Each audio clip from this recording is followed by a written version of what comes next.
معنا داليا طاهر الصحفية السودانية معنا. أهلا بيكم.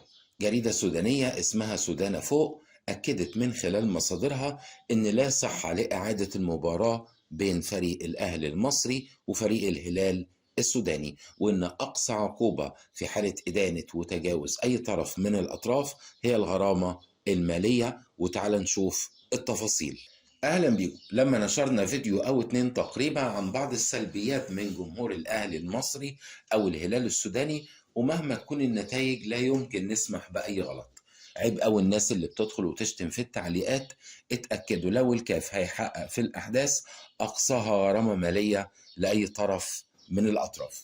ومع الأسف الإخوة السودانيين اتحول كلامهم المغلوط بتشجيع مفهوم بطريقة مغلوطة، اتحول من لفظ العبيط أهو إلى العبيد أهو. وكان المقصود بالمناسبة كلمة العبيط أهو كان مقصود فرد واحد بس هو اللي استفز مشجعين الدرجة الثانية وعمل حركة فيها إيحاء جنسي، وأنا نزلت لكم جزء من الفيديو قبل ده.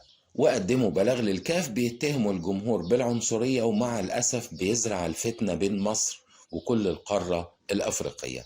أما الكابتن محمود الخطيب رئيس نادي الأهلي طلب تجهيز ملف شامل بيضم جميع الفيديوهات اللي بتخص أحداث لقاء الأهلي والهلال لتقديم شكوى ضد الهلال السوداني. وعشان تكونوا عارفين إحنا عارفين مين اللي بيضرب الإسفين، وعموما دولتنا صاحية وإحنا علينا نوعي الناس. يا ريت نهدى بقى كده وبلاش جو المؤامرات وحكاية المجني عليه. تحياتي ليك.